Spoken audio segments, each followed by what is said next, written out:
And let's begin with sort of like the overall goal. Let's go here, let's go there. Just what I think we should be doing this evening, and then people can ask what they need to ask. You know? So let's go here. So I think we should probably be spending some time thinking about what the mechanisms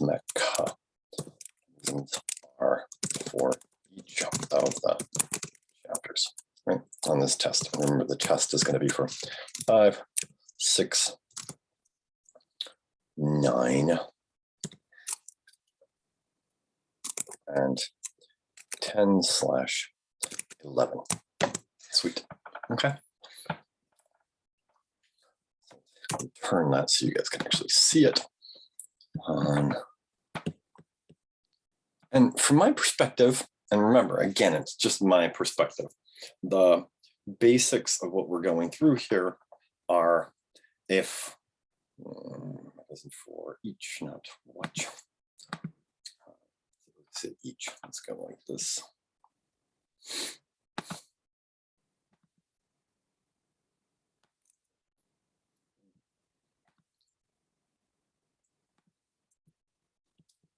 Each. From my perspective, understanding mechanisms goes all the way back to chapter 1, right? Where chapter 1, we introduced this idea of if you can understand a positive and a negative feedback system, you understand what it means to sort of at least begin to wrap your brain around a series of steps. And those steps should always have some form of a receptor. That thing is going to detect a change in the environment, right? We'll also have some form of a control center, right? And that would be where the interpretation of what's occurring is actually happening, okay? And then also what ultimately will be the effector. What is going to happen as a result of all of this? And ideally, if I point to chapter 5, you can say to yourself, oh, I know that there's going to be some change to get skin to grow or some change to help skin repair. And there'll be some form of receptor. And you'll notice in chapter 5, they don't necessarily discuss that clearly. They sort of suggest it some places throughout, but there's no like one paragraph that definitively says this is what's going to happen for all of skin. Instead, let's come over here, chapter 5.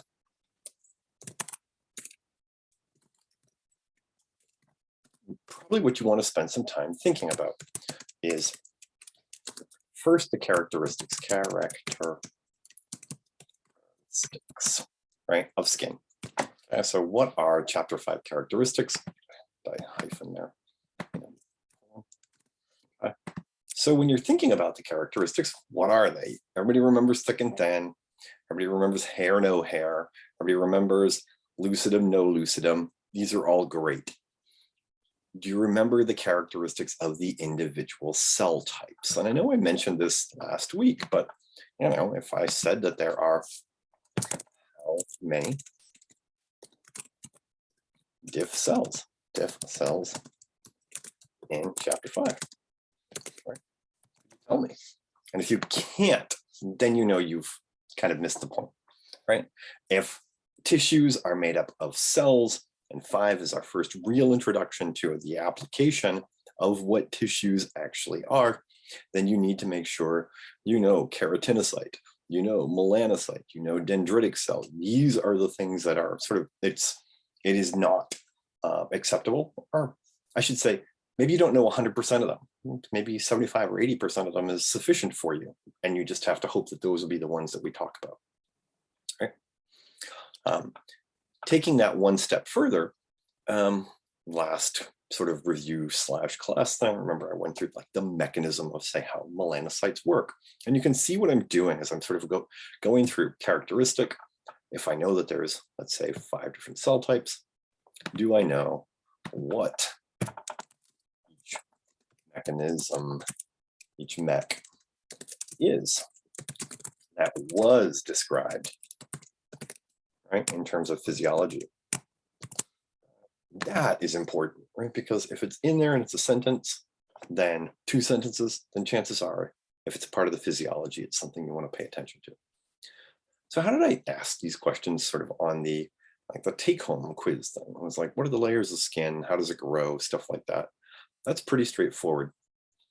The part that always worries me is that how do people then use this information? Remember, I made a big deal out of the fact that in each of these chapters, the major ion that's being regulated, of course, is calcium. And so if I was to say calcium, and I was to say what characteristic or what physiologic mechanism, so what mech,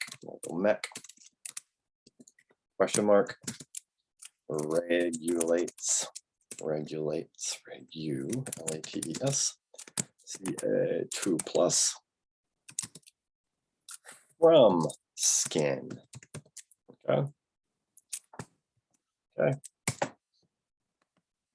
Sweet. Okay, so, and by now you've sort of gone over this again and again a couple of times, and you're going to see that, hey, at the skin level, we see that in the presence of UV radiation, you can take one molecule, you can take the inactive form of vitamin D, convert it into calcitriol, and now you can do a couple of different things to absorb more calcium into the circulatory system. And that's what I mean when I'm saying you're paying attention closely enough to see how that's actually functioning. Now, memorizing all of them is the hard part, but in the actual textbook, which I don't have here, no, I do have a copy right here. Cool.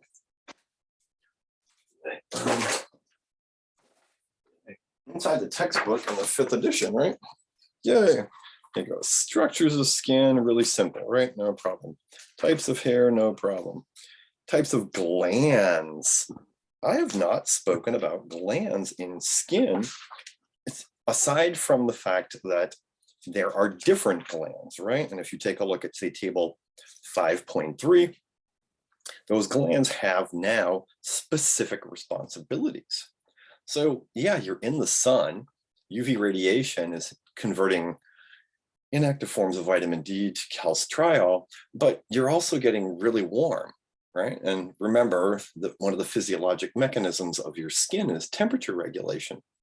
To regulate temperature, you need to understand how glands function. So table 5.3, just go like this. What do you know about TABLE 5.3? Students start to panic. They're like, I don't know, I don't remember. No. But you do. Okay, you have sebaceous glands, you have apocrine glands, you have ceremonious glands. Point is that you can see ecrine and apocrine are located primarily in distinct locations inside the body. It's the ecrine sweat glands that are throughout most regions of the body, especially your forehead, the palms, and your soles of your, plantar portions of your feet, right?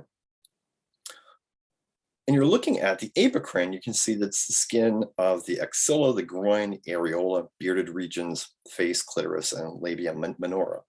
Point here is that the materials from the ecrine sweat glands are more important for regulating temperature than those of the apocrine glands. And if you can keep it that simple, you're going to remember it. So let's just simplify that even further and just go E-C-R-I-N-E, apocrine, okay, versus C-R-I-N-E, okay. And once you're there, you're like, oh, okay, I can see what's going to happen with this. Now, both mean you're sweating, but both mean you're sweating at different times for different reasons, okay? Sweet. Okay, what else can I tell you about? Hold on, types. We got that. Functions of skin, which is in section 5.4. It goes thermal regulation, blood reservoir protection, cutaneous sensation, excretion and absorption, synthesis of vitamin D. Notice they put synthesis of vitamin D at the absolute end, so I keep hounding on you to make sure you go take a look at it. But you're going to notice that to get there, how often do you think of your skin as a blood reservoir? You know this when you get embarrassed, right? When you get embarrassed, the pigment change inside your skin, blood can rush there. It can be stored there. Protection, Primarily what they mean, of course, is abrasion from heat. I mean, abrasion literally from heat, abrasion itself, when you're rubbing up against something. Keep the wee beasties out. Somebody on, one of the quiz questions was, what type of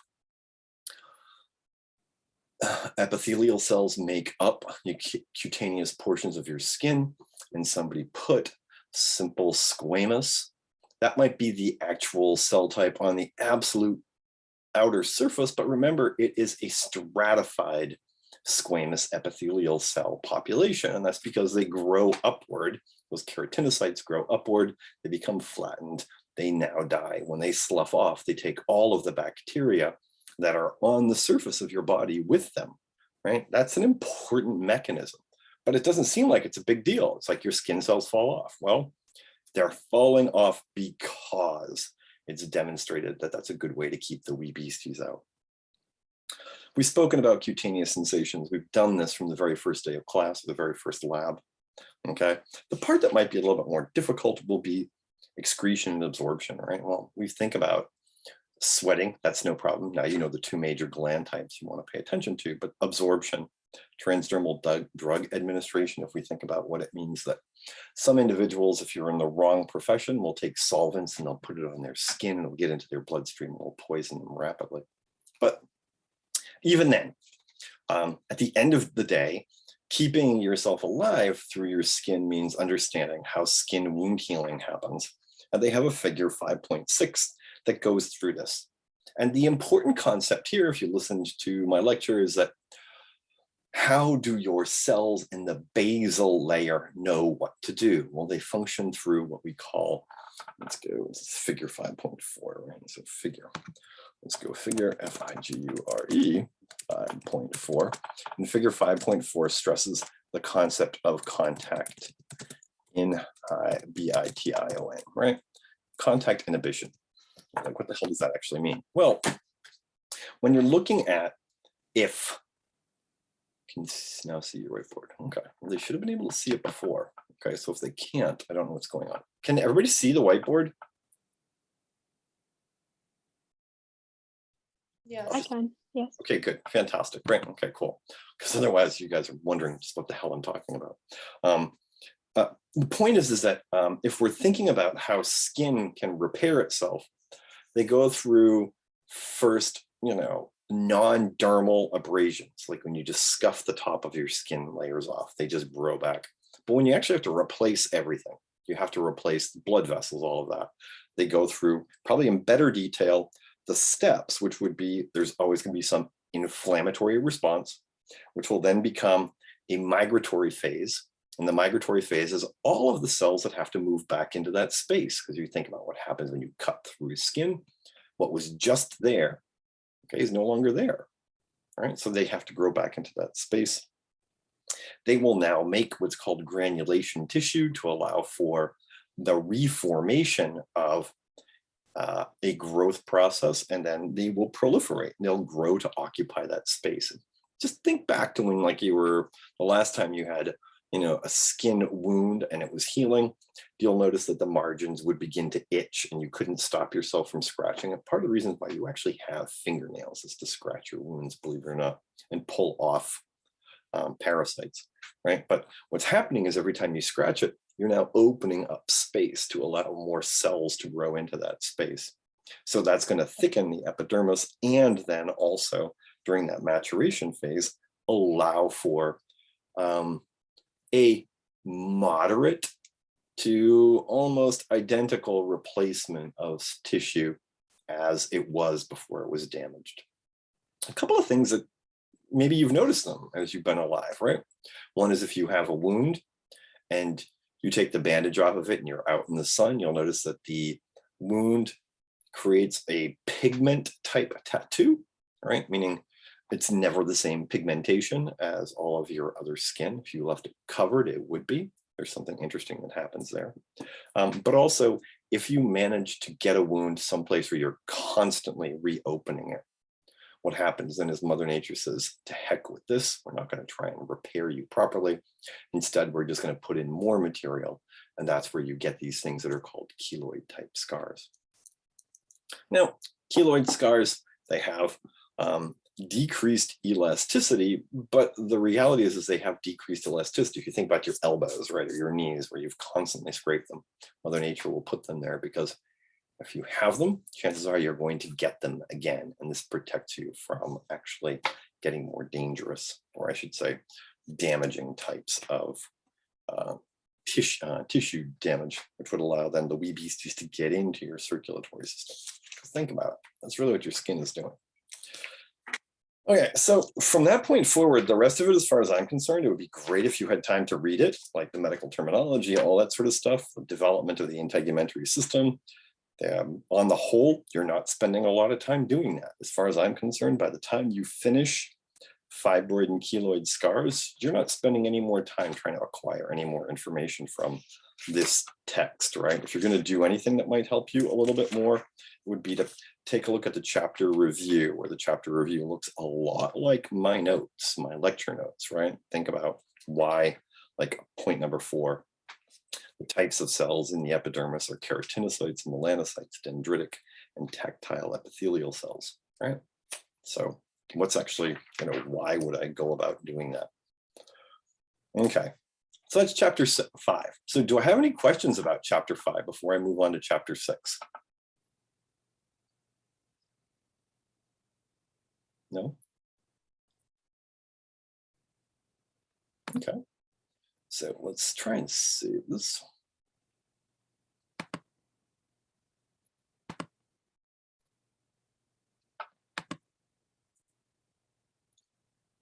There we go.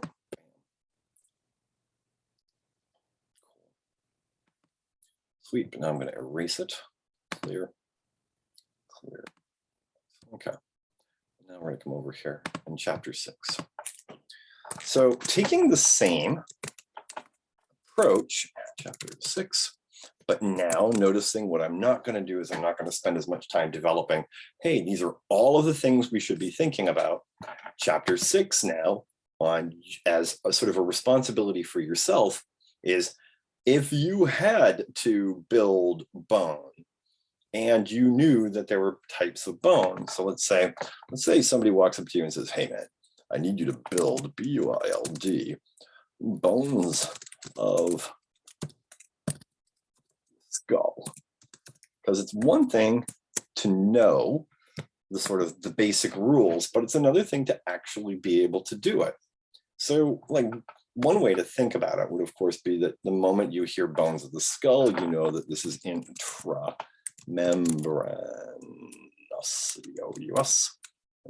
okay? It's intramembranous type growth. And that also means you remember the different stages of it, right? It is a fibrous sort of state. You have these, what we would call buds, BUDS, right? Okay, basic underwater demolition, right? And the idea, of course, is that once you understand what buds are doing, then you know that you're going to end up making these sort of flat bones. And if you think about the frontal bone, the parietal bones, you think of even the occipital bone, it has that foramen magnum, all of that. The idea, though, is that what you're seeing is that inside chapter 6, they're now telling you what is the consequence, let's go concept, Q-U-E-N-C-E, of what the cells are doing, okay, beyond a descriptive and definition, right? They never tell you what are the signals for skin repair, right? Just that you cut yourself, right? But there's a whole series of signals, right? Instead, inside chapter 6, we get to this idea where if we can measure, MEASURE, a concentration of something, and in this case, I'm going to say specifically Ca2+, right? How is it done? Okay. And this, I'm hoping, is going to be inside the back of your mind when you go over chapter 6 again, right? Because bone tissue and homeostasis, the first thing that they do is they say, oh, look, let's look at the parts of a long bone, L-O-N-G-B-O-N-E, right? And yes, it's important to know that there are two epiphyses. These are articulations. You know that there is two metaphyses. This is where bone growth and length will occur. You know there's a diaphysis, which is the actual shaft of the bone, right? And that shaft on the outer portion has a periosteum, and the shaft on the inner portion has the endosteum. And if I were you, I would be able to place the responsibilities at each of the locations. Low, C-A-T-I-O-N-S, and locations, colon. Let's go with epiphysis. Go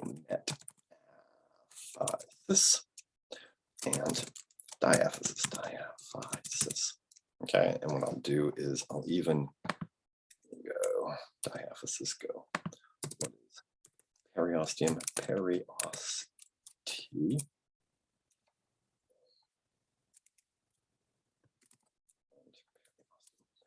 Periosteal membrane, right? So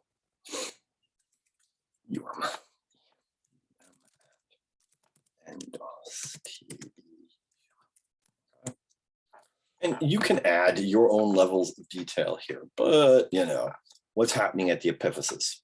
Well, depends on what we're talking about. The epiphysis could be that articulating cartilage, which is hyaline cartilage, okay? And that is going to allow for making sure the bones don't create damage inside synovial joints. Metaphysis, hopefully, primarily, we're thinking about what it means to grow in length and what are the regions of growth. You know, where's hypertrophic growth occurring? What type of tissue is it? Do you remember that it is cartilaginous that becomes crystallized, that then becomes osteogenic type of tissue? And then the diaphysis, okay, where we're thinking about if the periosteum is where bone growth occurs in what we call apposition, meaning in thickness. What is the endosteum doing that's working antagonistically to that? Okay, so each of these pieces then becomes potential sort of types of questions where you now understand what each of the cell types are doing, right? Because they haven't spoken about cell types yet. In fact, all they're talking about is, hey, here's a bone. It's got for support, protection, movement, mineral homeostasis, okay, blood cell production, triglyceride storage for older individuals, right? Where's the thing? It's just mainly of adipose tissue storage, chemical reserve. They don't mention age here, okay? You don't find yellow bone marrow in youth. You find yellow bone marrow in old age. You find yellow bone marrow in individuals with poor dietary habits and excess triglyceride storage. So some individuals may have it inside their bone, but on the whole, you actually have to be fairly old. Okay. They do finally get to the histology of bone tissue, and that's figure, let's go back up here, figure F-I-G-U-R-E 6.2, right? And you're like, okay, I've looked at that. I can see the osteoprogenitor cell, it becomes an osteoblast, which then becomes the osteocyte, right? We've spoken about this almost ad nauseum, right? In the sense that you can see it's a mesenchymal type cell that becomes a blast type cell that becomes a site type cell. And you should be able to tell me that the osteocyte's inside the lacuna, right? The osteoblast is going to trap materials around itself, building the lacuna. And the osteogenic cell, in this case, if we think about, say, what the periosteal membrane is, we'll find the greatest number of them there. Because what your textbook does is it spends most of its time describing the histology of compact bone. And then this little tiny cartoon on the bottom of page 182, figure 6.3, is this is what you're seeing when you're looking at trabecular bone. And the major difference, of course, is that we are not putting blood vessels through individual osteogenic or osteon pieces, because that's what you're doing. If you take a look at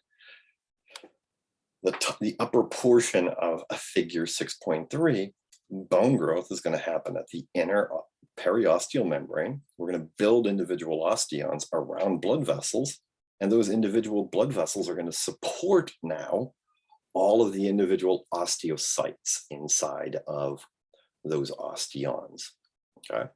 And how it functions, right? Let's see if we can draw this for you.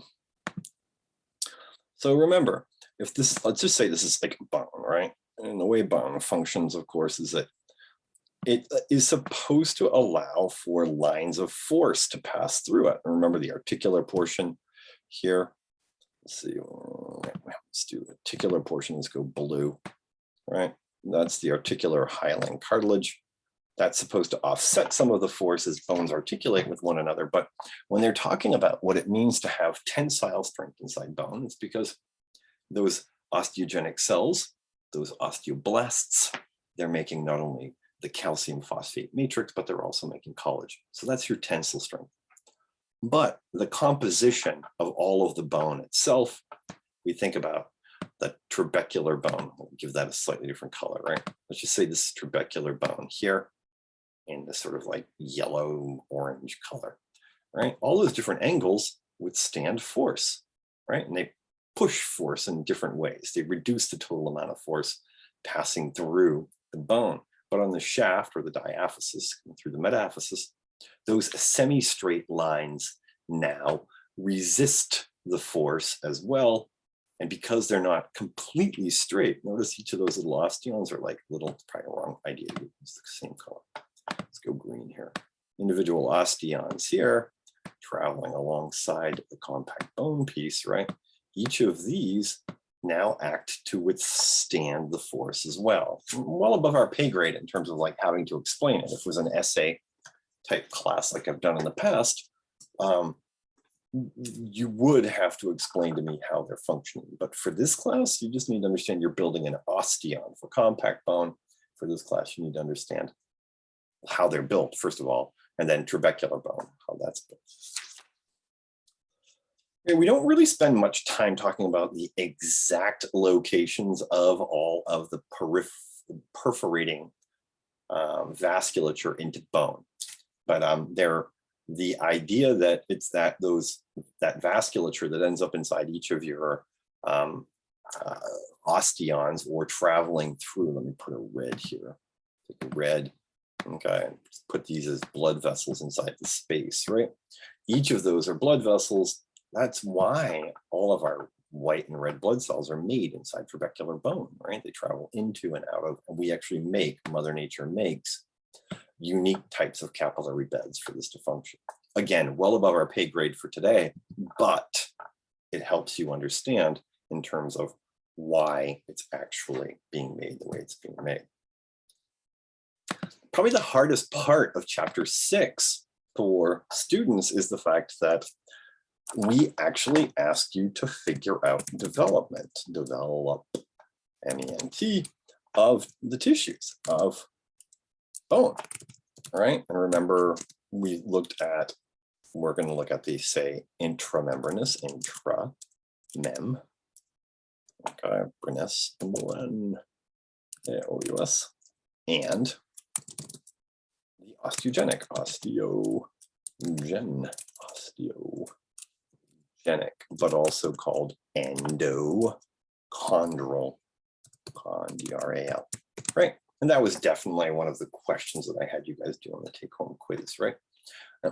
Because you need to pay attention to the fact that Mother Nature, paying attention to the cartoons, figure 6.5 is the intramembranous piece where it's inside of what will ultimately be flat bone.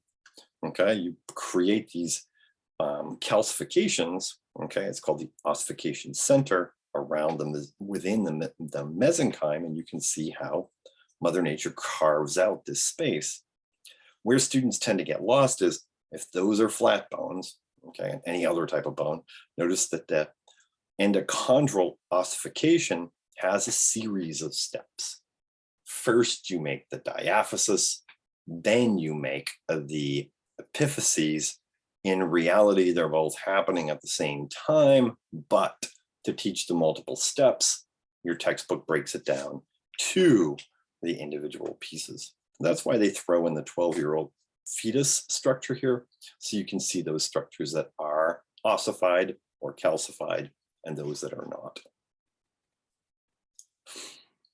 Now, thinking about how it is that this is regulated bone growth during, say, adolescence, infancy, childhood. They go out of their way to describe the zones of cartilage and what happens at the epiphyseal plate inside of chapter 6. So let me put this down here. How does bone grow at now that you've been born? So notice they're going to break it up into length, LENGTH, and then, okay, thickness, okay, T, okay. And you're going to see that for the length piece, that's why I'm stretching it. I mean, I'm stressing it. It's like length piece is how it is you go from the epiphyseal plate that has resting, proliferating, hypertrophic, and calcified cartilage. What's actually going on there, right? To be called resting cartilage means you have a band of cartilage that is chondrocytes, chondroblasts, question mark, right? Okay, and notice they are scattered chondrocytes. Okay, now what's going to happen is they're going to be told to grow. Well, we don't tell you how they're told to grow. We just tell you that they grow because they become a proliferating cartilage. And then they become hypertrophic, which means they consist of, they are large, maturing chondrocytes. And what happens is now they run out of oxygen. They run out of nutrients, they die, and they become calcified. Okay. Now, they don't really say the how and the why behind any of this, but they do say that ultimately they're going to have osteoclasts come in and clean all of that out and then allow for new osteoblasts to move into that space. So bone growth at length requires you understand what the actual cells were doing, right? Okay. Thickness, they just say, hey, look, it's going to grow inward. And once upon a time, they only just had the figure 6.8, 1 through 4. They didn't put in how it actually grows in terms of thickness down at the bottom of the page. So you can see how the thickness of the medullary cavity can grow with time. Now, the only time we actually think about bone remodeling is when we change the amount of mass and or diet in an individual, right? Let's imagine you are malnourished. You're not drinking any milk, you're not in the sunlight, you're not drinking any leafy green vegetables or something like that, which means you have no real access to vitamin C, okay, vitamin D, vitamin C, and or calcium. And in the process, what's going to happen, I'm going to bring up vitamin C because of the rickets. Vitamin C means if you don't have any vitamin C, you don't process the collagen, which means your bones don't form properly, which means that's what you think about in terms of bowed legs and things like that. That's how you would visually see malnutrition.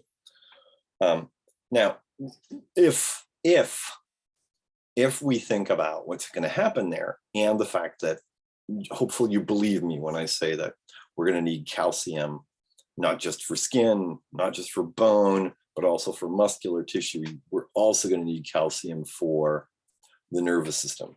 So that means that if you're not ingesting it, your body will literally sacrifice your skeletal system to get the calcium that it needs to maintain that concentration, right? So notice factors affecting bone growth and remodeling. There are the minerals, there are the vitamins, and now notice here are hormones. They finally put in insulin-like growth factor and growth hormone, okay, as being the major hormones regulating growth, at least in childhood, right? And then after that, they say that thyroid hormones, okay, are going to be responsible for stimulating osteoblasts. Now, I don't expect you guys to understand what each of these hormones are actually doing, but you should know that thyroid hormones, T3, T4, insulin-like growth factor, ILG, okay, or IR, how do they put it inside your textbook? Just like they have it as IGFs, right? Insulin-like growth factor, and then they have growth hormone itself, right? So those are the three major hormones. Let's come down here and put those in. Let's go IGF, let's go GH, and T3/T4, which are thyroid hormones. Now notice these hormones are not parathyroid hormone, and they're not calcitonin. These are what are driving growth, right? What drives now, so if I put a little asterisk over here, okay, what drives, let's do this. Do you know why PTH and why CT, right? Right. And if you know the answer to that question, you know, why is parathyroid hormone so important? And notice it's not insulin-like growth factor, it's not growth hormone, and it's not T3 and T4. These would be, you know, those that are going to drive growth. Parathyroid hormone and calcitonin, these are regulating calcium concentration in the plasma of your blood. Okay, so let's put this calcium concentration in plasma. Okay, cool. Whereas IGF, GH, T3, and T4, these are regulating bone growth. And notice they have specific targets. Okay, specifically your textbook discusses the osteoblasts. Okay, now also you'll notice that at the end of all of this, I'm going to put in one more thing here, right? At the end of all of this, I'm going to target the epiphyses. I'm going to put in estrogen, estro, and I'm going to put in an arrow. So let's go to draw, come over here. Let's go, I don't know, light blue, right? I'm going to say that estrogen targets the cells here at the epiphyseal plate to actually shut down bone growth, right? And this is a very important idea. As the concentration of estrogen gets higher and resources are required for bone growth to occur and or other materials to be used elsewhere inside the body makes the decision to say, look, in a nutrient deficient environment, you won't get as tall as you could have been. In fact, you see this all the time in immigrant populations, right? Parents come over a specific size, kids raised here where they have access to presumably better nutrition and all that sort of stuff. You can see that they actually grow to heights that they would not have otherwise in those other environments. Now, the last thing I want to say about chapter 6, okay, is that it has a system of repair that looks a lot like skin, but there's a difference, right?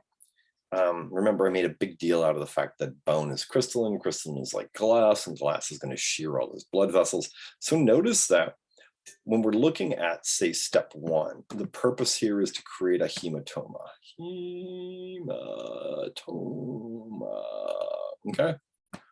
And the point being is that if you hear the word hematoma and it's called a fracture hematoma, we know we're talking about bone break, because it's definitely not cutting your skin, but it's just a clot.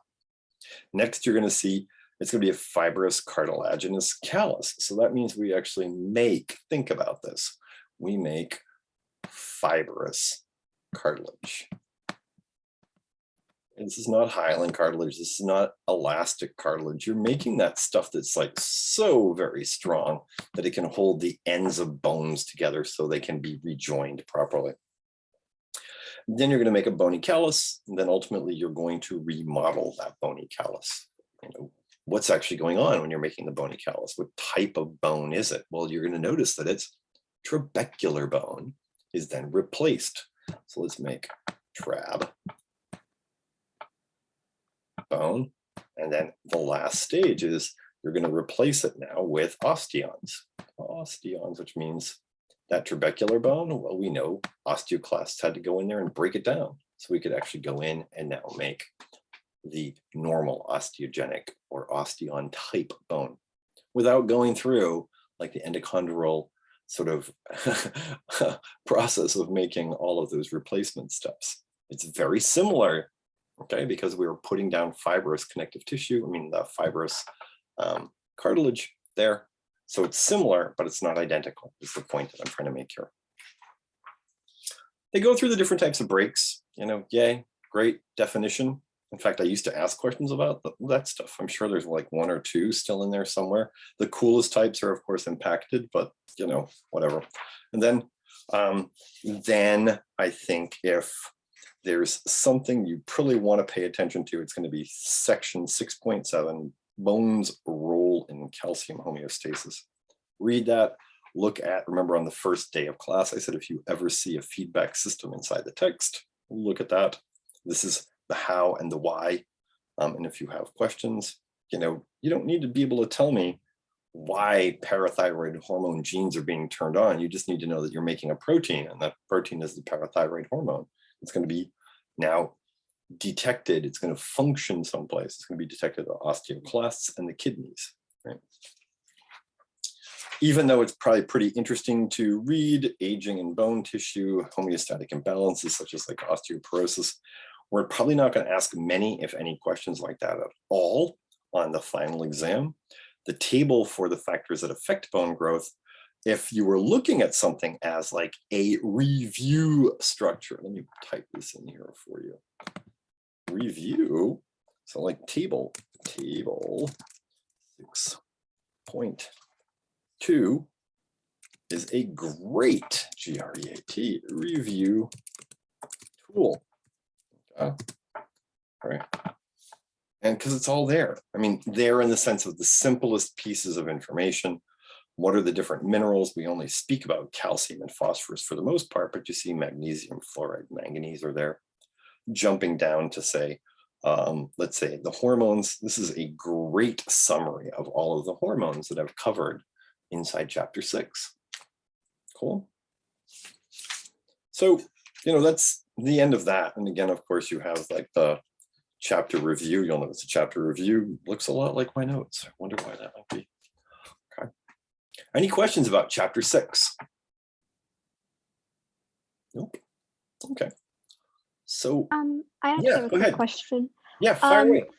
Sorry, for bone repair, why is it that it becomes trabecular and then it has to become like compact? Why can't it just like place osteons right away instead Yeah, of no. So the simple answer to that is, remember what I was telling you earlier, that the amount of force that can travel through a trabecular bone is actually greater, right? Yeah. So it on my cartoon over here where I have the sort of the brown piece, and I said that was trabecular bone, Mother Nature puts trabecular bone there because it actually can withstand forces greater. Yeah. So when you're repairing the bone, remember, if like you've got a broken leg, you're going to try and lift it up accidentally and stuff like that. It can withstand those forces without breaking again. Okay, that's probably the easiest way to explain it. Okay. Got it. Okay, but what it wants to do is it wants to replace that so it's more uniform, so that when you are running around again, you don't have that deformity, because that deformity would actually now become a weakness. During the healing process, it's a really good thing to have. Okay, but during the actual day in and day out utility, you want continuous osteon structure between the entire length of the bone. Got it. Okay, thank you. Of course. Now, chapter 7, chapter 8, you know, whatever. Like I said, that'll be on you saw some of it on the practical. You'll see some of it again tomorrow night when we go through tying all of this together. So even if you're not ready to take the test tonight, it'll be open until midnight tomorrow inside the lab. We'll go over how do you put all of it together so that we can actually get to the joints piece, which is chapter 9. And chapter 9, what they do immediately is they drop you right into this classification. And I tried to make a really simple set of classifications. So what I want to do first is I want to save this image. Yay, it's saved. All right, and now I'm going to erase all of this, clear. Right, and now from here, what I want you to do is I want you to see that all I really did is look at the different types of fibrous joints. I looked at the different types of cartilaginous joints and synovial joints. And I developed, of all of these, I developed the synovial joints the most, right? If you think about how I introduced it to you, if you think about the lectures that I have recorded, now that doesn't mean that they're the most important. What it means is, in terms of understanding what has to happen in terms of like dynamic motion, what you're doing is you're actually building. Let's go text here. So if we had what, fibrous, we had cartilaginous, and we had synovial. So let's go fibrous, F-I-B, fibrous. I'm just going to put fib, right? Fibrous, put text, put cart, C-R-T, and then we're going to put synovial, S-Y-N, synov, right? It's fibrous. On the whole, we tend to think of these as immovable, movable, or semi-movable, okay, or partially P-A-R-T-I. Okay. Likewise, cartilaginous joints, on the whole, they should not be moving all that much. In fact, they come in two flavors. They have synchondrosis and we have symphysis. These should be immovable and or partially movable. Partially movable. Now, here's where I need to give people like a heads up. Notice I just mentioned the names of the types of joints. I said synchondrosis and I said symphysis. I have stressed symphysis because it's the easier of the two to remember. But synchondrosis, these are where you're actually having, say, the epiphyseal plate. That is a synchondrosis. And as you age, it goes away. So somebody could, in theory, ask you what are, disappearing joints. And that's why they say children have more bones than adults, right? Because the individual pieces with the epiphyseal plates inside there are considered individual bones. And as they mature, you remove that, it becomes one contiguous bone. And that's why they say synchondroses will mature out of the bone. So synchondrosis is a disappearing joint, or is epiphyseal plate is an example of a disappearing joint? The epiphyseal plate is the site where the two pieces so the epiphyseal cartilage itself acts as the joint between the two bones that are articulating through it, right? So as the epiphyseal plate literally disappears with time, now the bones fuse and become one. Does that help? Take a look at page, do you have your textbook there? Yeah. Okay, if you take a look at page 272, if it's the 16th edition, but if not, it's figured 9.2. There's a cartilaginous joint there, right? 72. Yeah. 272. Yeah, 9.2. Yep, and you're going to see what looks like the head of the femur there in the middle. Mm-hmm. Okay, so you and I, we no longer have those epiphyseal cartilage regions, right, which would be joining the epiphysis to the actual anatomical and surgical necks of the diaphysis, okay? Those would be gone. And that's why the adult form, the synchondrotic joint, has now disappeared. Okay, it's matured away. Okay. Makes sense? Yes.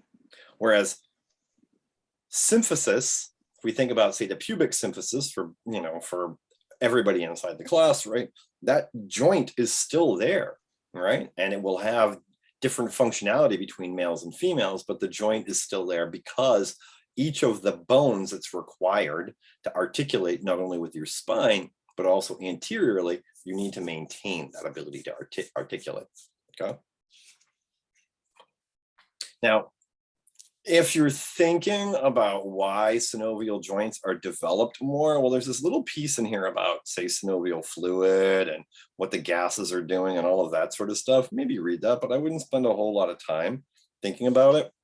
Most of the work for synovial joints comes with the types of movements. And I know I was sort of dismissive about it in my lecture when it's like, it's because it's so boring. What is flexion, extension, and lateral flexion?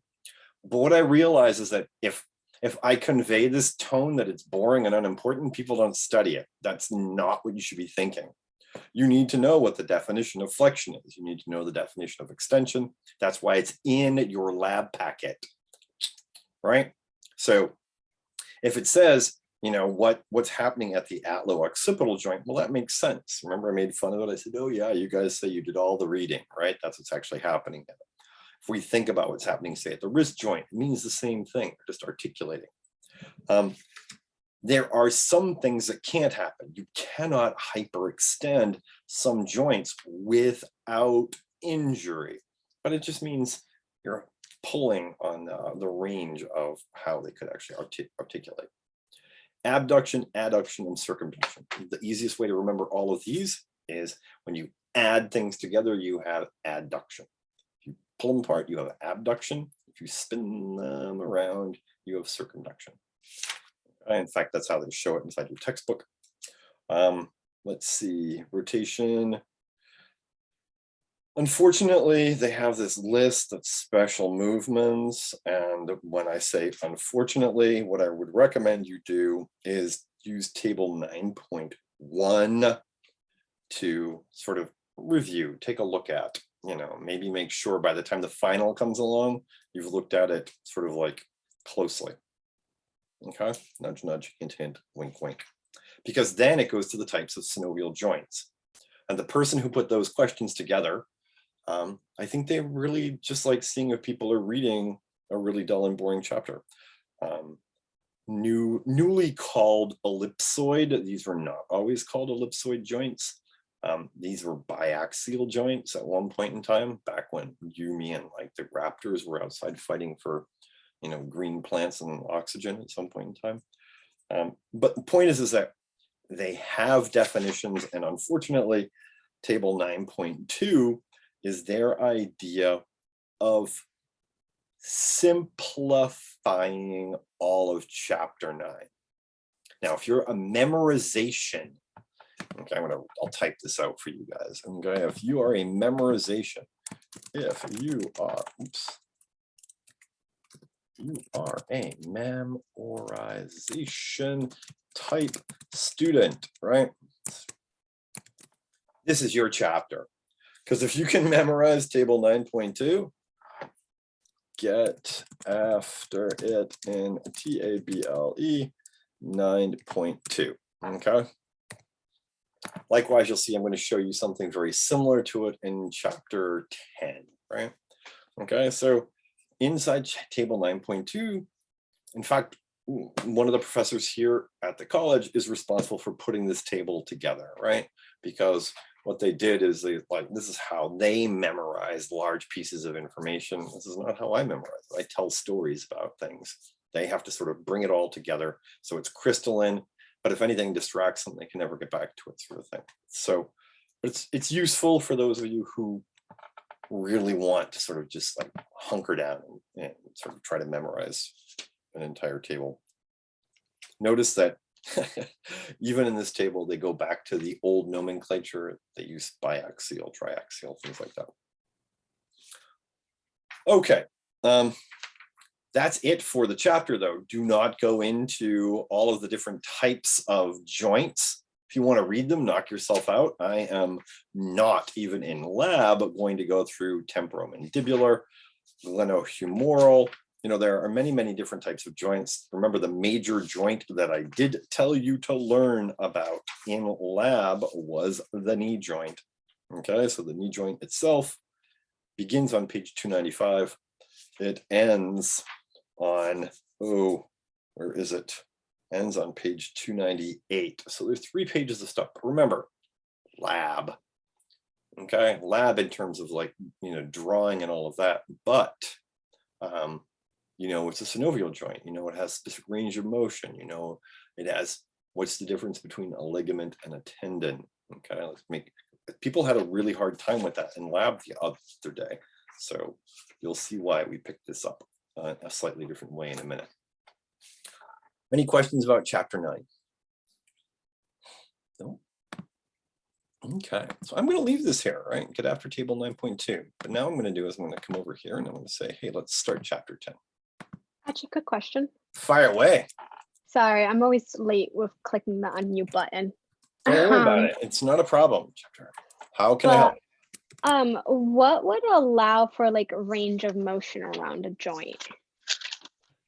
So you mean like what creates it, what allows for how far a joint can actually move? If you just take a look at your finger, right?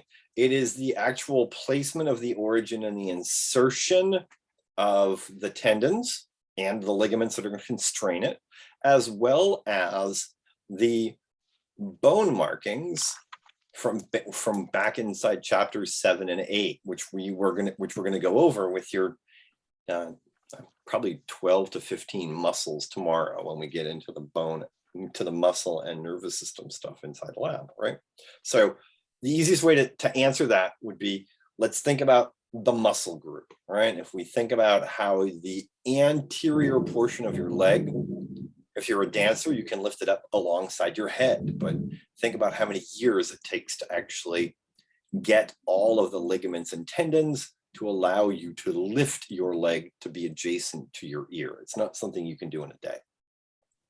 But the joint allows for it without resistance, right? The ball and socket joint, circumduction allows for you to move the actual bone in that circular way. It's going to take time to now modulate the length of the tendons and the length of the ligaments. Did that answer your question? Yes. So then it would be a lever system, though, which would allow for, like you were saying, the insertion and origin matter. Then a lever system would come into play with that for at least the movement of the tendons. So yeah, so because remember a lever, so you'll notice inside my notes, I actually start in chapter 11, right? I start in chapter 11 to explain to you, if we have these things that we're going to call muscles, right? We have these things that are called muscles, and they're going to shorten the distance between 2 points, right? It means they're going to pull on joints. That's actually how they work, right? If these 2 marshmallows are the ends of bones, and we actually have, where's the camera, right? Okay, and that space in between them, right? That is the synovial joint. Well, when muscular activity occurs, what happens is they get pulled closer together, and then they only move in the way that they're allowed to move. That's those bone markings, right? That I was telling you about, right? So the only way that can happen is when you pull using a specific type of lever system. So if we went to the beginning of, say, chapter 11, you'll see that skipping over all of this interesting stuff about energy and contraction and different types of muscle, right? If you take a look at the very beginning of chapter 11, it's page 347, it's figure 11.2. These are the lever structures. And remember, I said first class, second class, and third class levers, right? I said that the second class lever is the most effective lever system inside your body. And this is why. It's because of where the work, in this case, the effort versus the lever versus the fulcrum are placed. So in some ways, yes, I could see why you're answering it the way you're answering it. But if we had the analogy that the third class lever is how we would lift our legs, we could get it next to our ear if we wanted to increase that range of motion, your textbook would tell you the third class lever is the least effective at movement inside of your body, right? So in that case, I wouldn't say yes, that the lever system was what's going to define it. It would be where the origin and the insertion are, okay? Now we're sort of like splitting hairs, because if you take a look at, say, the muscle, if you know what the biceps brachii is in part C here, looking at that third class lever, you can see the origin is up on the humerus, the head of the humerus at the most proximal end. And the distal side is actually coming on the radial tuberosity, right? So you're actually pulling the radius. But if you listen to me, you said, well, you have to pull these bones together. Well, it's not a great, in fact, if now, here's my fingers, right? If this is the humerus and this is the radius, the way it works is the musculature is going to attach here. So it's going to pull it up first, but it can't go up. So then it finally comes sideways. And that's what makes it an inefficient joint. But it's obviously it works. Look, you can lift your arm, you can go to the gym and lift weights, you can do pull-ups and stuff like that. So unfortunately, that wasn't an easy answer for you, but physics never is easy, but it's at least explainable. Did that help? Kind of. I think I have more questions when we get to chapter 11. Okay. Thank you. No problem. Okay. So But, well, let's just start there then, because that's where I started inside my lectures, right? I said, look, if we're going to figure out how muscle works, we have to figure out why Mother Nature actually has us have muscle, right? And Mother Nature needs us to be, it's one of the characteristics, 5 characteristics of life, right? We have to be able to move. And for us to move using our skeleton, we use the skeletal muscle system, and we use the skeletal muscle system such that it creates a series of straight lines, right? And those straight lines will all have an origin, insertion, and action. Now, I'm not expecting you guys to memorize all the origins, insertions, and actions. And in fact, inside chapter 11, you'll see that I stop talking essentially right after I go over the basic structures on table 11.1, which is page 345. And then I switch over to chapter 10. The reason for that is that if you try to memorize the origins, insertions, and actions, okay, you're going to get lost because we actually haven't covered many of the bone markings that are listed inside your textbook, right? Instead, the surgeon in the group department, right, came up with this really sort of simplified list. And from that, that's what we're going to have you learn the material from. But the point is this, is that you're going to arrange musculature so it's antagonistic. So for every biceps muscle, there's a triceps muscle. For every quadriceps femoris group, you're going to have the posterior semitendinosus, semimembranosus, and biceps femoris group on the posterior aspect of your leg. And by creating a series of origins and insertions, that ultimately, Caitlin, is what will define what your range of motion is, right? But that's not so straightforward, and you're not going to get that from a single sentence inside your textbook. You have to sort of stand back and sort of synthesize all of that to get together. The reason why I spend time discussing the different types of levers and leverage systems is because they either give you a mechanical advantage or they give you a mechanical disadvantage. And that third class lever system was a mechanical disadvantage. That's why I stress that it's, even though your textbook calls it a disadvantage, it works really well at what it's supposed to be doing, pulling your hands and your legs away from trouble, but not necessarily stabilizing you against, say, gravity or something like that. So for this to function, it means you have to understand that every single muscle cell is surrounded by endomysium, and then groups of muscles are surrounded by perimysium, and then all of those groups are now surrounded by epimysium, and that's why we call muscle groups what they are. And when you see them, when you look at the arrangement of muscle fascicles, table 11.1, this is where the shapes of muscle may or may not make a little bit more sense to you. We take a look at, say, the triangular shape of your deltoids or your pectoralis or any of those, right? I said they're pulling on a straight line. You have to see the straight line to see how it's working. Likewise, if you take a look at multipinnate versus bipinnate, I'm not expecting you to memorize these names. That would just be ridiculous.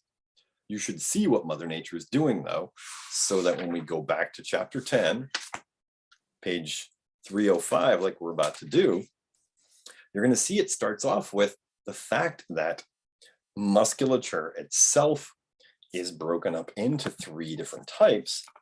3 different types. And chapter 10 deals primarily with skeletal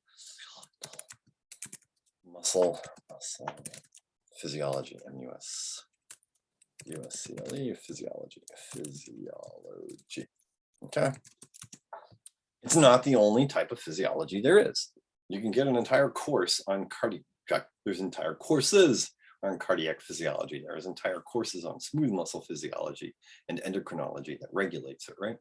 But in AMP1, we focus on the skeletal muscle tissue because of the superficial muscle groups and the fact that it actually has the characteristics required for movement. And those are electrical excitability, contractility, extensibility, and elasticity, right? So let's put these, let's go here, characteristics of all muscle. Okay, MUSCLE, but specifically, let's go with skeletal. What I'm going to stress here is it's going to be excitable. You know, like where that's the lower motor neuron, LMN. Okay. It actually has to contract. Okay. And that is the actual sarcomere. Right? Why do we build this unit that's required for muscle contraction? Well, because without it, you can't contract, which means without it, you're not actually muscle tissue. Then we have extensibility. Extensibility.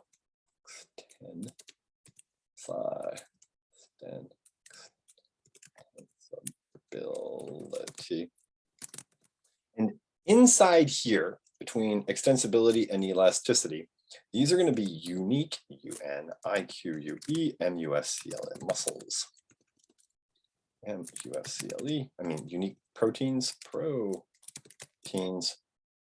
that are both internal and external to the actual cells themselves. And that would be elasticity as well.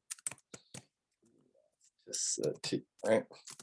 So unique protein, UNIQUE protein. And you'll see what I mean in a couple minutes, right? Because a moment ago, I told you if you wanted to increase your range of motion, you have to increase the connective tissue movement. And that's specifically true, right? Every single dancer in their professional career, they have a series of warm-ups because people have learned that without those warm-ups, you do not actually get the connective tissue to relax. And if you think about, say, just the gelatinous connective tissue inside your skin, okay? That doesn't warm up, then everything's going to be tight on the outside, right? Okay. Now, if you have connective tissue surrounding the individual contractile units, those endo, peri, and epimysiums, if they don't warm up, then it's likely that, in fact, they will shear. And in fact, that's exactly what happens. When you take a look at the backs of my ankles, you can see where I have sheared or shorn the Achilles tendons in both of my ankles multiple times, right? Even though if they were really warm, they will still get damaged with time.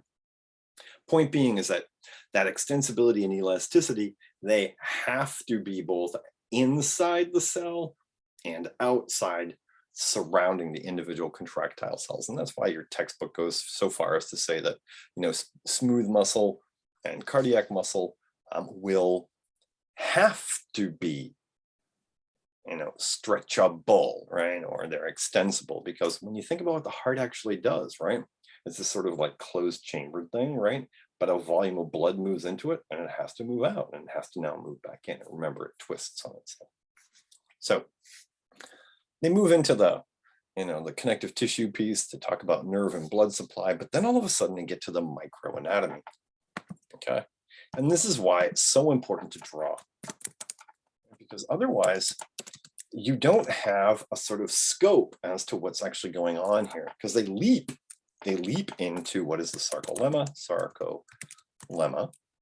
T-tubule, and sarcoplasm, and you're going to notice, and sarcoplasm,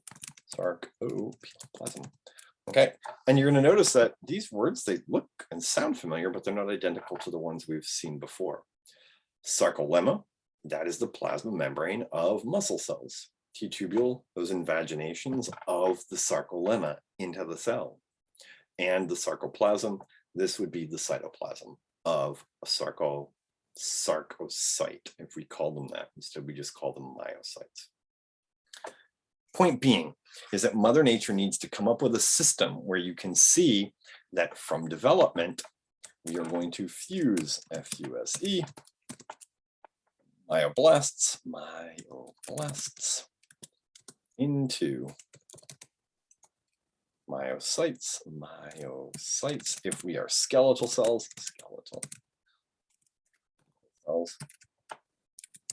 muscle cells, right? So that you actually end up with the cartoon you see on page, oh, it's 311 inside my textbook, right? Page 311, let's go here.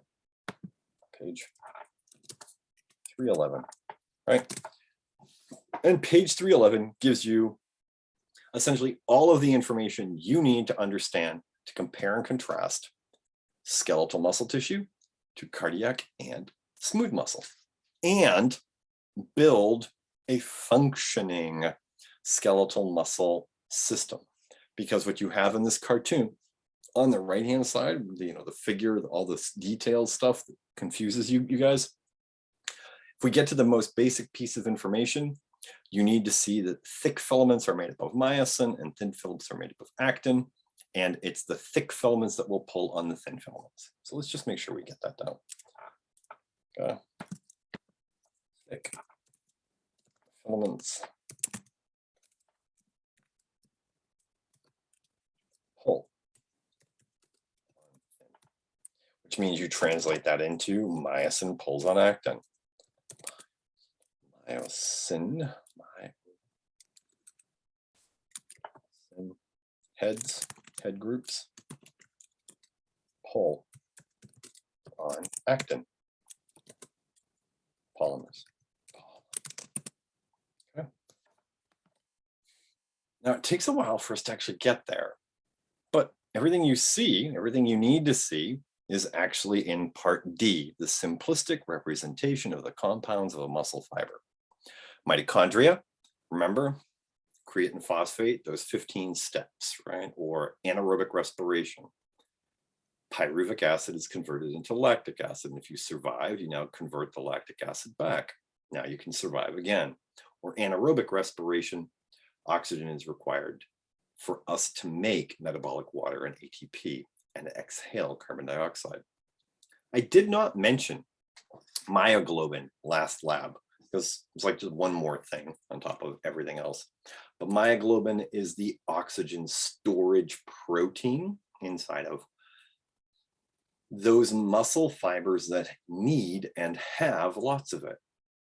Not all musculature has lots of myoglobin. Think about, say, breast meat versus leg meat, right? If you think about Thanksgiving dinner, right? Breast meat is always lighter, leg meat is always darker. Leg meat, turkey has been walking around or whatever, right? So therefore it had more myoglobin.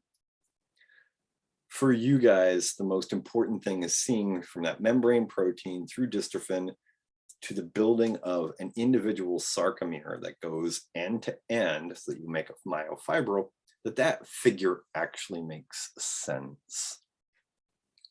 And by that, I mean, you're gonna fill hundreds of thousands to millions of these inside of every single myocyte, right?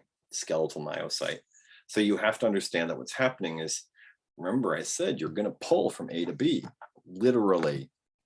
What you do is you create, on one side, you got the membrane protein over here, the other side, you got the membrane protein over here. And then what you do is you decorate between the two of them. Let's just come over here.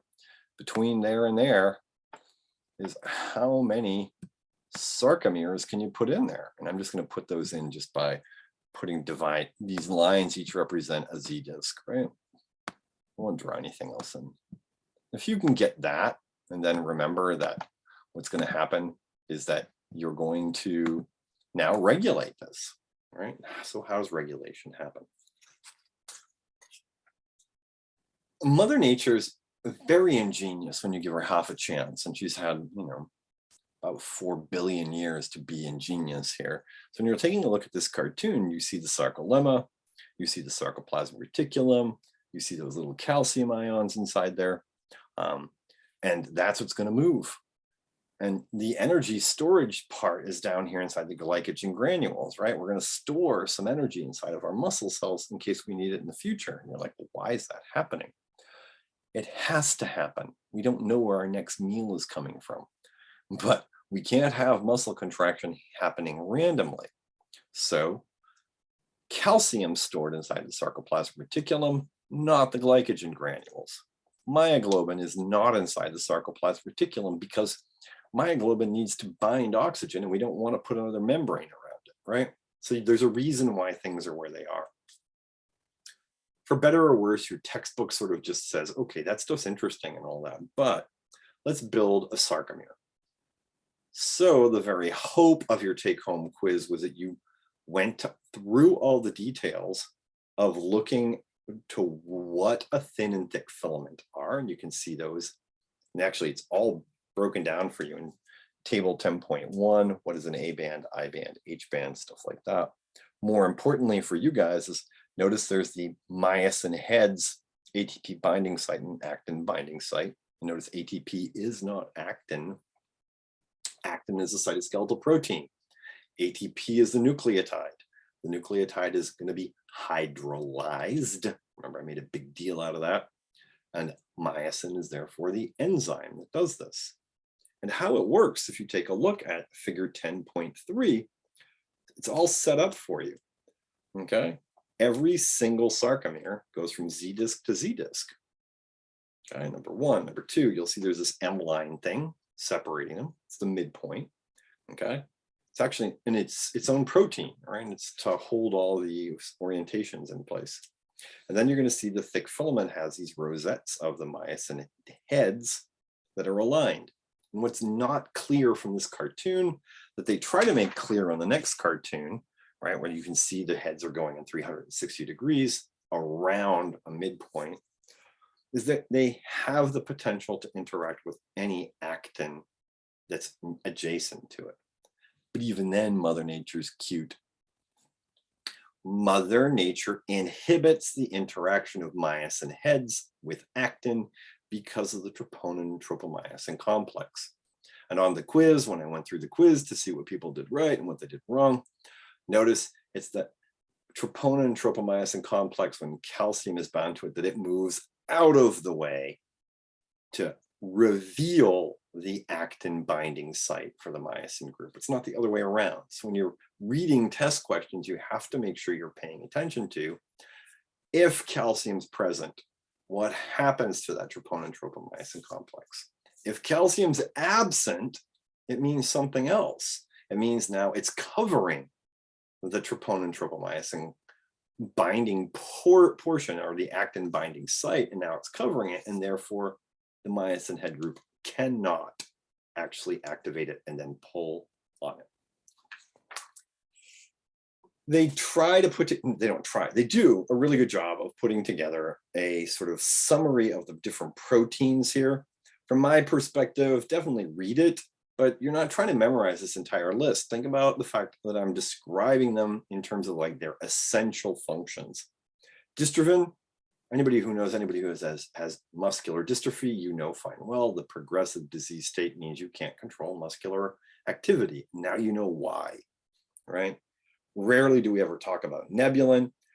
If extensibility and elasticity come from any place, it's going to be from the actual titin itself, right? Because what's going to happen is it stretches so it can go back to its original place. In terms of final exam review sheet, notice the contraction cycle on page 317, figure 10.6. Figure, F-I-G-U-R-E, 10.6 features prominently on the review sheet for the final exam, which means in this case, with calcium present, troponin tropomyosin complex moves out of the way. ATP is bound to the myosin head group, but notice inside your textbook, they have it as ADP and P. That is ATP. Now what's going to happen is they bind, they cleave, they pull. Now they're giving distinct angles inside your textbook. I mean, when Yanaguchi actually worked out all the math behind this, right? This was quite a few years ago, but used to sit around the table at lunchtime and actually try to figure out how all of these were all put together. Didn't worry about the angles, tried to figure out just how contact could be happening in such a small space. And it's through affinity. At the end of the day, that's really all it is. So when you hydrolyze that ATP, it's going to cause now a change, and that ratcheting change actually now pulls on the actin. And that's how you shorten the distance between 2 points. So let's come back over here. Let's put the A, whoops, let's go like this, draw. This is our A point here, and this is our B point over here. And we have from Z disc to Z disc, remember, we're going to be pulling in this direction, and we're going to be pulling inside this direction, and this is what actually shortens the distance between 2 points. That's what muscle contraction is. That's why the contraction cycle is so important. That's why the myosin head group has to let go of ADP so it can pick up an ATP molecule. This is why creatine phosphate and creatine kinase are very important. If you don't have enough energy to run away for your life, if you've burned through all of your ATP in a really short period of time, whatever it is with really sharp teeth is going to come along and kill you. Now your textbook goes into this sort of length tension relationship stuff. The easiest way to remember this is go to the gym, try and pick up a weight that you know you can't lift, right? What happens there is you stretch each of those Z discs so far away from one another that the myosin head groups can't get enough actin to hold on to and then pull on, which is why you're struggling. That's why you know, if you're like me, you're like struggling with a 25-pound weight, you're like, yeah, right? And people are laughing at you, okay? The ends can't get to where they need to be. Why this happens is because the extensibility, your body doesn't want to rip apart the muscle, so it uses that tighten to stretch things, but you're not using that to literally do any real lifting work. So the length tension relationship there is almost unimportant. If anything, it's to maintain the integrity of the muscle, but also now signal that more work needs to be done. If you've ever gone to the gym, for the people who are on the list here, or right here, like there's like 7 or 8 people here, right? You've gone to the gym, the next day you have what's called DOMS, delayed onset muscle soreness. Part of that is the actual signal to the musculature that you now have to grow, right? So even though it hurts, okay, that's your body going, okay, we need to do more work now. But at the same time, you've damaged the tissue, but the repair process, which we don't go into inside this class, is what's going to allow it to happen.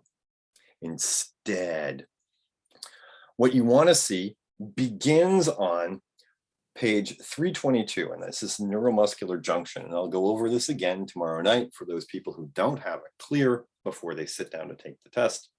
But this is why all excitable tissues are excitable. Remember, they've generated their own resting membrane potential, and now we have to have a mechanism for turning it on and turning it off. And that's that somatic lower motor neuron that's going to release a specific neurotransmitter. And you'll notice we tell you what it is here. It is acetylcholine, and the acetylcholine will bind to the acetylcholine receptor. We go into how it's broken down, acetylcholinesterase, receptor ligand reuptake, stuff like that. But the part that I wanted you to see, and the part that's really important, is that when the ligand binds the receptor, notice the ion that travels in is sodium. All right, so we've changed the charge. Now it's excitable. And now that action potential that travels across the actual sarcolemma travels down that T-tubule. So when you finally get to 1010, right, it can all start to make sense.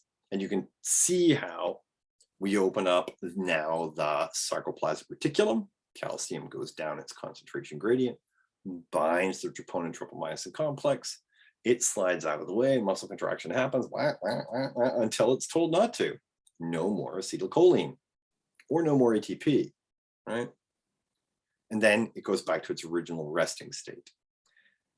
At that point in time, you know, you've learned more than probably 95 to 96% of the population on the face of the planet, maybe even more. But the textbook now goes over to what are those energy sources, and the major figure to look at there is going to be, you know, what is creatine phosphate? What is anaerobic respiration? No oxygen, which means you're going to convert pyruvate to lactic acid. If you happen to survive that, it's converted back into pyruvate. And then if we have aerobic respiration, notice they're telling you you can use protein to make ATP, you can use lipids to make ATP, pyruvic acid from glycolysis, and then oxygen from the hemoglobin as well as the myoglobin is going to be required for all of that. The end of the skeletal muscle part is when students have they've lost their will to live at this point in time. They're like, when is this chapter going to end? And it's actually not over, right? If you listen to my lecture we started sort of like talking about how it is different athletes do X, Y, and Z. The major definitions to know here would be slow oxidative, fast oxidative glycolytic, and fast glycolytic fibers inside of your body. If you're cutting something out of your learning process, this is what you're cutting out, right? Because all you're gaining here is a description of myoglobin, mitochondria, and the color of the actual muscle itself. And I referred to it earlier as turkey leg versus turkey breast, right? Because slow oxidative fibers, these are maintaining posture and aerobic endurance activities. You are a long distance runner. You're a really good long distance runner. You are made up mainly of slow oxidative fibers. If you are, say, a boxer, right, you are using primarily fast glycolytic fibers, and then you're working on maintaining your endurance inside your 3-minute rounds, right? Where rapid intense movement means you have a small amount of myoglobin, you have very few mitochondria, you have very little in the way of capillary structure, and the musculature, if you were to take a look at it biopsy-wise, is it doesn't look red or brown. Fast oxidative glycolytic, this is this intermediate state where you have both walking and sprinting capabilities, but notice what happens. You have a large amount of myoglobin, but you actually have little, okay, little in the way of capacity to generate ATP as an intermediate thing, which is why I'm probably running, you know, I don't know, 400 meter or 800 meter sort of type races. The remainder of the chapter can be, for you guys, nudge, nudge, hint, hint, wink, wink, is table 10.5, right? Table 10.5 is a really good review for chapter 10 because for the skeletal muscle tissue, they go through every single characteristic that you need to know. So I'm going to say table. Let's go table, hit text, table, T-A-B-L-E, 10.5 for review of skeletal. And if I were you and you're trying to figure out how to learn about, say, cardiac muscle fiber or smooth muscle fiber, notice it's all there without, I can't say without having to read it, but if you're one of these people who can just memorize a chart and figure it out from there, then you're golden, right? Because from my perspective, it's a lot easier to read that table when I'm thinking to myself what Mother Nature is doing than it is to read the, what is it, 4 paragraphs that somehow they managed to get all that information into. I wonder how they did that. They probably made up most of it. I'm joking about that. But that's the review for the exam. And in terms of covering new material, if there's something that I want to point out to people, which is going to be really important inside the future, it's going to be that somatic motor neuron, right, is going to be our voluntary movement for, you know, moving our body parts and stuff like that. And we'll cover this tomorrow. The autonomic regulation, right, of, say, your cardiac heart function, your smooth muscle. If you're going to pay attention to anything, it's going to be sort of the secondary characteristics, right? And if we're thinking about nervous system control, notice it's involuntary autonomic nervous system, involuntary autonomic nervous system. They actually give us the control of constriction, right? That's something you've never seen before, right? So the information's there to now think about maybe what Mother Nature might be up to. And when we get to chapters 15 and 17, you're going to see how it is our autonomic nervous system uses these tools to regulate things like your normal metabolism. How does it figure out what energy should be used, when it should be used, how it should be used, okay? And how does it make those decisions? Okay, so that's what I wanted to cover this evening, right? I'm gonna open it up for questions. I know, Caitlin, you had some questions, so why don't we fire away there? Okay. Yeah, but really quick for the muscular tissue. Sure. So I know for skeletal muscles, they do have the T tubules. So like the calcium ion would come from the sarcoplasmic reticulum, but for cardiac and smooth, well, cardiac doesn't have many, I guess, T tubules, and smooth doesn't have any whatsoever. Right. So that's why it also goes, not only do they go through the SR, but they also go through interstitial fluid. Is Mhm. that why? Okay. So the consequence is this, right? You would never want to use skeletal muscle tissue for your heart function, right? Because it would constrict too rapidly, right? You need a lag period, and the diffusion time of calcium from outside of the cell to inside of the cell allows that lag period to happen. Okay. Smooth muscle, everything is slow, right? There is a slow, prolonged contraction. There's a slow, prolonged relaxation. And in doing so, if you think about what a capillary bed has to do, it can't open and close rapidly because the consequence would be you'd cause cavitation, things like that. Inside tissues, not inside your heart, which would be a different problem inside your heart. But yes, Mother Nature regulates calcium availability by changing the amount of sarcoplasmic reticulum. That help? Yes. Cool. Thank you. And My then pleasure. Next. I had another question for the muscle system. I just lost it. I'm not sure if anybody else has a question before I find it.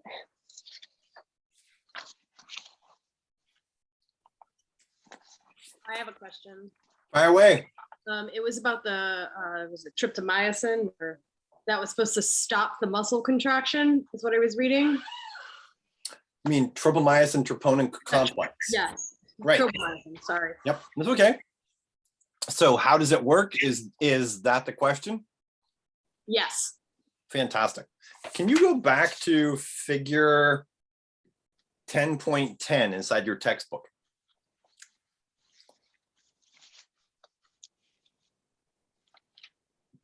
Let me know when you're there, okay?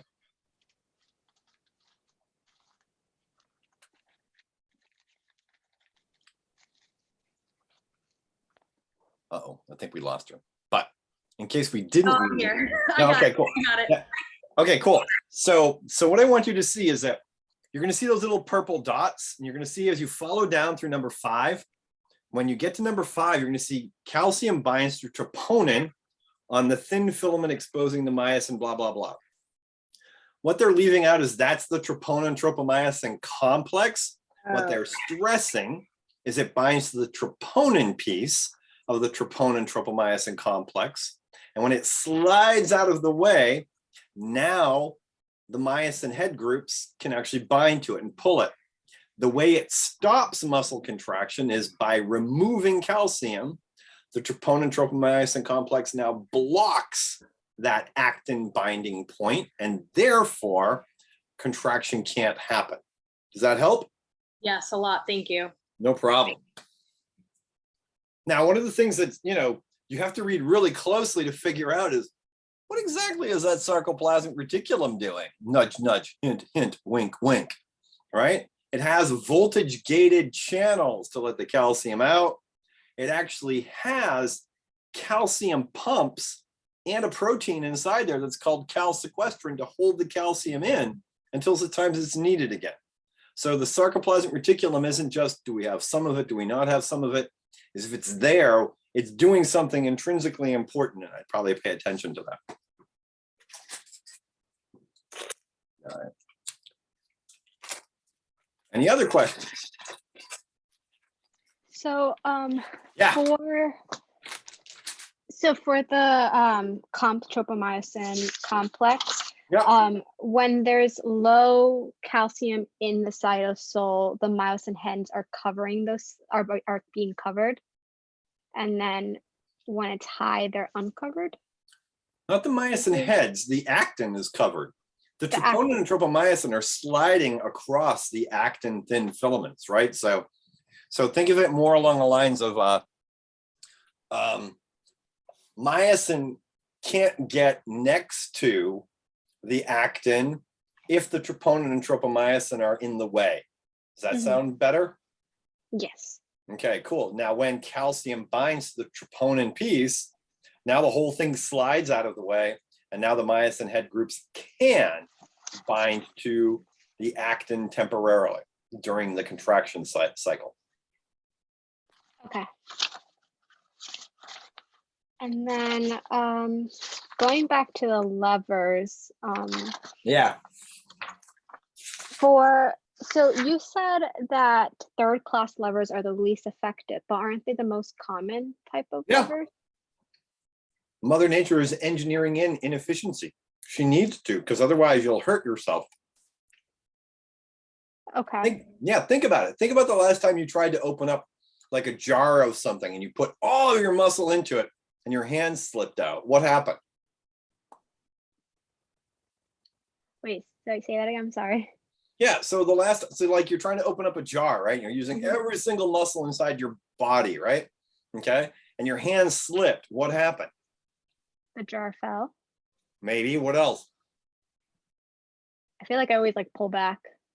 Well, you probably hurt yourself, Wow. Okay. right? So Mother Nature has to engineer it so on the whole, you don't encounter those situations all that often. Whereas, say that second class lever, you have to ambulate, you have to walk around, all right? So why make it harder than it has to be, number one, but number two, you can glide between walking and running really quickly. Make sense? Yes. Cool. Okay.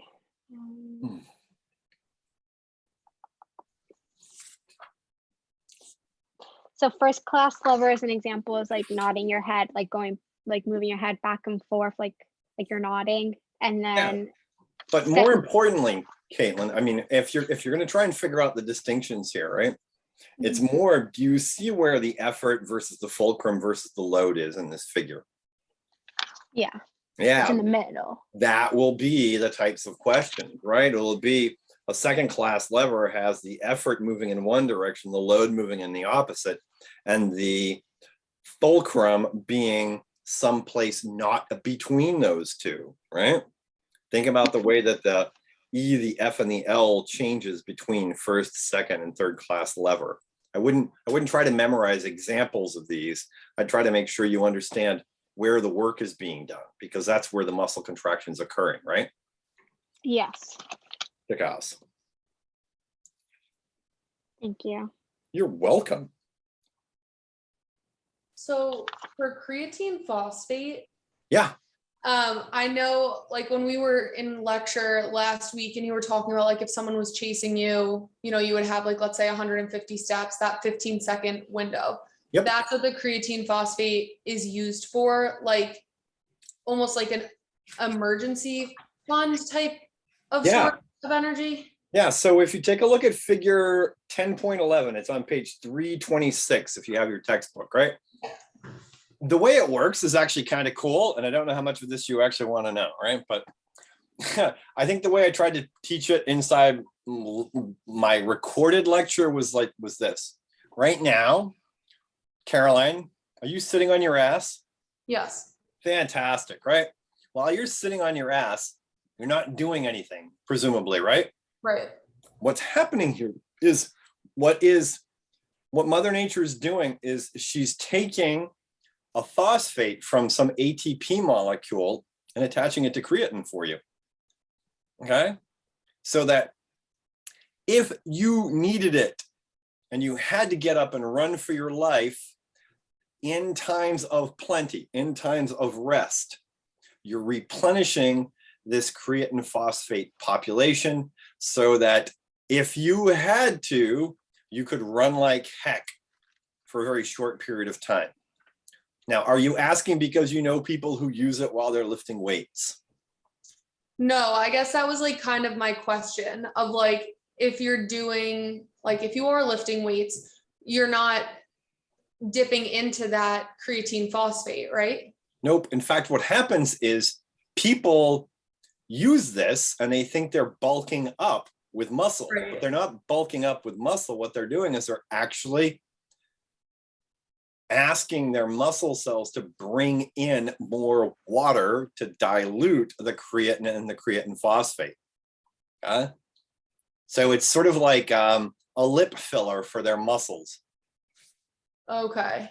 Number two, you should ask them where it comes from. most of this stuff is purified from animal urine. Oh, wow. Yeah. Well, it used to be, not so much anymore, especially once you start telling people that, but that's where the vast majority of it was once, you know, purified from. So then like when we're sleeping or like when we're resting, is more creatine phosphate being built within our bodies, like to use for the next day? Mm-hmm. Okay. Or anytime you actually have to react quickly to something, right? On the whole. Yep. Okay. Thank you. And yeah, and of course, the thing to remember is it's a little bit more complex than your textbook is making it sound. It's constantly assessing what's the likelihood it's going to need to use this, right? So if, you know, there's a part of it that's like an emergency response piece, but there's also a part that you don't just walk around with creatine phosphate, you know, really high levels inside your bloodstream. It wants to maintain a range of it. And then if it doesn't need it, it's going to take that phosphate and use it for something else because your body's not using it. Does that make sense? Yeah. So like if, you know, you historically haven't really had to use a lot of the creatine phosphate, then would your body like build more in a slower fashion than if it was something that you were using more often than not? Yes. In fact, like going back to the weightlifting example, right? People who do hard manual labor, you never see their muscles build the way you do with weightlifters, right? Right. Okay. And the reason for that is the type of muscle being built doesn't require that type of addition of sort of intermediate state muscle activity. Okay. So the creatine phosphate is more along the lines of this is, we know sort of your cells know, not we, your cells know that it needs a specific amount of energy for only a short period of time. And if it doesn't need that, it just doesn't build those resources because it needs the energy for something else. Okay.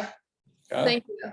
Yeah, no problem. I mean, in fact, you know, if you were to ask like the people who are, let's imagine you did like a mental experiment, right? And you ask them creatine added workouts versus non-creatine added workouts, how quickly do they reach fatigue, right? Or how quickly do they feel like their muscles are ballooning? And because that's really the reason why they use it, right? They feel like they actually have larger muscles, but the actual physical activity from weightlifting with the creatine phosphate does not increase it doesn't reduce muscle fatigue rate, which would be what you'd expect if somebody was actually training their muscles for actual, you know, strenuous activity. Okay.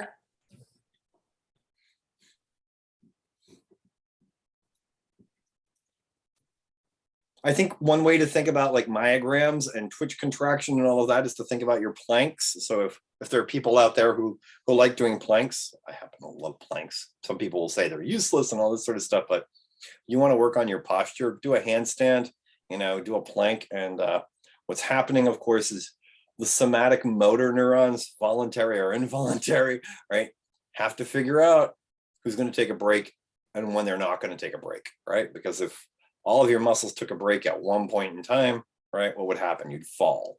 So something to consider is the way they teach how muscle contraction occurs inside your body, inside this textbook, requires that you step back a little bit and then say to yourself, well, how would that actually work if, right? One thing to realize is I've told you every single muscle fiber has some form of somatic motor neuron innervation. And what's happening is the nervous system is figuring out, well, this muscle over here is about to get really tired. We need to give that one a break. And we're going to activate this one over here because we haven't used this one at all. And it's the sum of all of those that allows for the entire group now of muscle cells to support your handstand or support your plank, right? And that's how your body ensures that the posture and movement / mobility begin, which is why the figure 10.13, the myogram of twitch contraction, is so very important, because in that latent period inside that one cell that was activated versus the thousands of cells that could have been activated, that's when calcium is going to be released. Because if calcium is now released, you can now contract. But at some point in time, it's going to get tired, which means now it has to go into that relaxation period piece. But unless you want to do a face plant, come out of your headstand, your handstand really quickly, then you've got to figure out, your body has to figure out how to sum all of these, which is how we get to a fused tetanus. So like with all of that, if you took it to like kind of a smaller level, would that kind of tie in like the communication of like synapses and neurotransmitters of Yes. like in a plank, if your arms are getting tired, or like you can kind of feel your muscles change with like your core, and is that all kind of happening through synapses and neurotransmitters within all of those muscle fibers? You got it, right? Especially when you start feeling them sort of like, so you're going to get tired first in your triceps, then you'll get tired in your shoulders, and then maybe if your arms aren't strong, and then if your core isn't strong, you're going to feel it in your rectus abdominis muscles first, like the outer stomach muscles.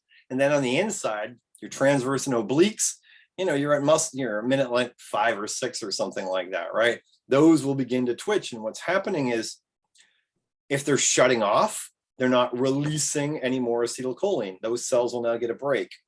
If you have to activate another population of cells, then those ones will have the acetylcholine released. And that's where you start feeling the sort of like the muscle begin to shake, right? Okay. And yeah, what's actually happening, of course, is that on one side, or within it, you have this sort of imbalance between the antagonistic muscle groups on the anterior and posterior surfaces of your body. Okay, thanks. Great question. Cool. So so when we get off here, I'll go open up the exam. What I'd recommend though is people, finish your quiz, whatever, if you haven't finished that yet. Or if you have, you maybe get into your lab packets, maybe get into finishing up the lab packets for, the, what is it, bone and muscle, no, joint and muscle, so you can actually get the vocabulary into your head. And then again, tomorrow we're going to go, here will be, 12, 15 muscles. Here's the origin, insertion, action. This is the type of joint that it crosses. This is the muscle that we're going to activate. It has an origin that's here. It attaches to this piece of the bone. It has the insertion. It travels over a joint, attaches to that piece of the bone. And then we'll walk through the individual steps of actually how you'd activate it. What would be the antagonistic muscle group to it, okay? And then I'll leave that open till midnight tomorrow. So, we'll work through these things. We'll introduce the nervous system. We'll get into, what does it mean to build, to have these neurons? What do they look like? And then what do we see inside of, say, a vertebral column, which you've already seen inside this class? And what does it look like inside? How do we actually get each of those lower motor neurons to every single one of those muscle fibers? That's what you'll see in lab tomorrow. So, I leave it up to you to figure out how to proceed this evening. You guys are all adults, you're smart individuals. And then, this is pretty much it. This is like the last 2 weeks and we're done. So keep moving, whatever you do. Don't take too much time off, but don't work yourself into a state of exhaustion where the wheels fall off. The Okay. information that you're going to go like those 15 muscles, is that information going to be on the test? No, I'm going to use it as review for the test though. What do you like? It's not going to be on test 2, but it is review for like the final, you mean? So like if I pick 15 random muscles, right, it's going to be, it'll be the topics that are inside the lab packet, right? Here is the bone marking of this type of bone. Here's a condyloid structure. Here's the foramen, right? I'll use the vocabulary to sort of make sure that you've filled in your sheets and all that sort of stuff, so you understand why it's so important, number one. But number two, in terms of like mechanism, if we need to activate, say, I'll just take the vastus lateralis, right, of your leg.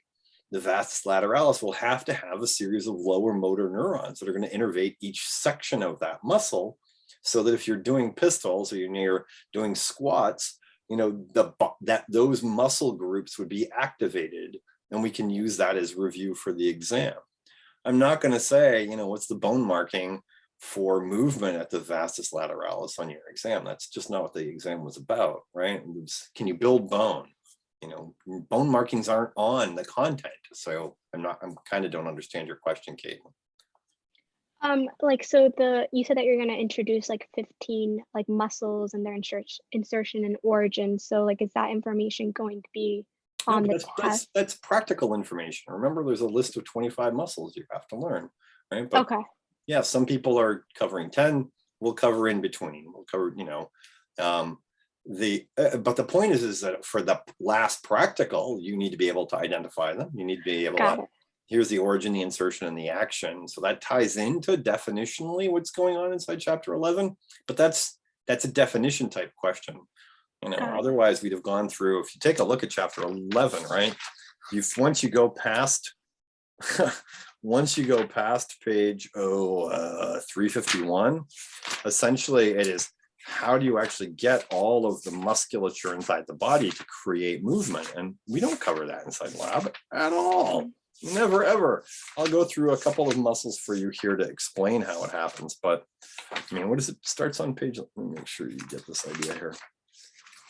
It starts on page 351. It finishes on page 414 in terms of description of all the different types of muscles. Superficial muscles, not the 631 that are inside your body, just the superficial muscles that have an origin, insertion, and action, as well as nervous system innervation. Okay? Okay. Cool. Right there. I'm going to bid each of you adieu. I'm going to save this to make sure it does not get lost. I am going to see you tomorrow evening. And like I said, we will hop right into the actual, these will be the muscles. If this is the origin, insertion, action, this is the joint and joint type it's crossing. So you can see how we're synthesizing the pieces of information together, as opposed to sort of like all these little tiny fragments that don't tell a story. Caroline, you have a question? No, I thought that you were wrapping up, so I was just gonna say yeah. Okay. Have a great night, stay out of trouble. Remember, study hard, get some good sleep, eat well. Okay, or at least drink a lot of water, at the very least, okay? Be safe. Thank you. Bye. You too.